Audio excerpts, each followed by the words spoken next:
Hello,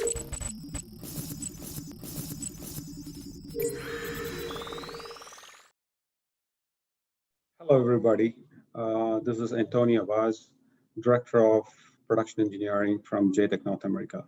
Today, I'm going to talk about how did JTEKT survive and adapt during the pandemic, then probably have some few points on some of the larger shifts that's going on in the auto component industry, and then maybe touch upon what I think as what the OEMs are going to be working in the future with the supply chain. So first, for JTEKT North America here, from a survival perspective when this pandemic happened, first thing was safety of our employees. So we did have to quickly address those issues through social distancing, protective wear, disinfection, etc.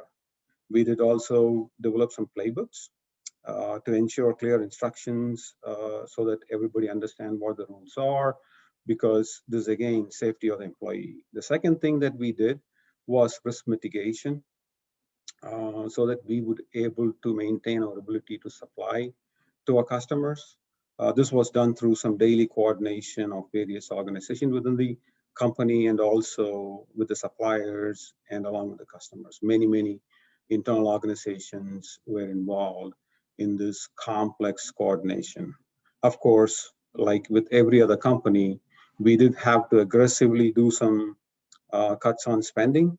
And fortunately, we had an initiative of early retirement program that we were able to accomplish, which also helped us to offset some of the loss of revenue. How did we adapt? One of the major initiatives that we were doing at that time was implementation of Teams from Microsoft. So this really helped with the remote work, which we had to do. And the major success story with this was we were doing a lot of new launches at that time in many of our plants. And with the Teams, with the other telepresence app, we actually were able to do a lot of these new launches without actually going to, for example, to Japan. Mainly, we buy a lot of equipment from Japan. We did not go there. Similarly, the Japanese engineers did not come here, but we were able to use the technology to be able to do a lot of remote installation of our equipment. So that I think is a great success story. Of course, this is not just because of the technology, but it's also because of a lot of effort from us as to how did we adapt and then be successful.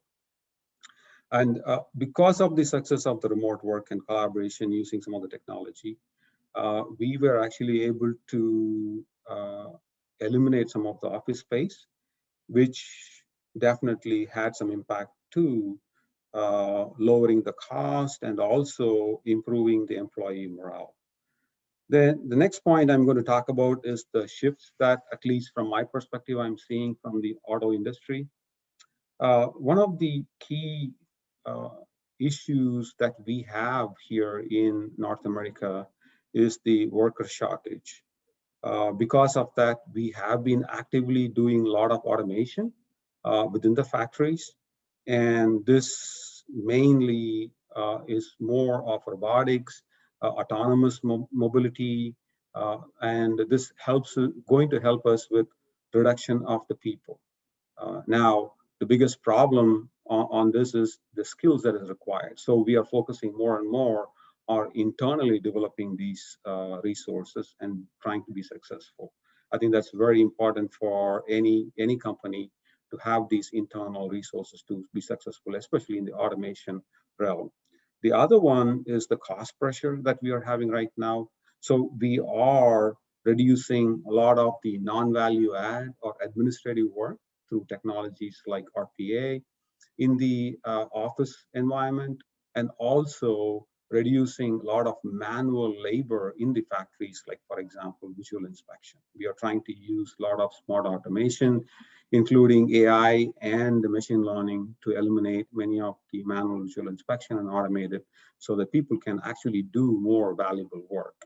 The last piece I think I'm going to talk about here today was, what are some of the OEMs working on with the suppliers in their new digital initiatives? The current trend seems to be more of consolidation of software development towards the EV vehicles, which I have seen. We are part of Toyota Group company, so we have seen a lot of the consolidation between the group companies and with Toyota to develop the software required for EV. That way we can share the resources instead of trying to develop things separately.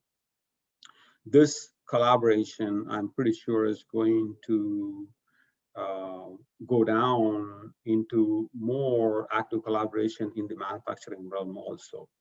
One of the things I feel that, in future, many organizations are going to do, including the OEM and the tier one, would be using AI, machine learning, big data analytics to not only mitigate the supply chain risk, but also reveal profitable opportunities early on in the game. So this is some of my thoughts, and we are all working to get better.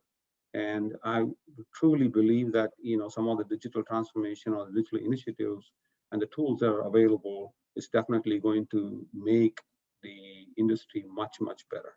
Thank you.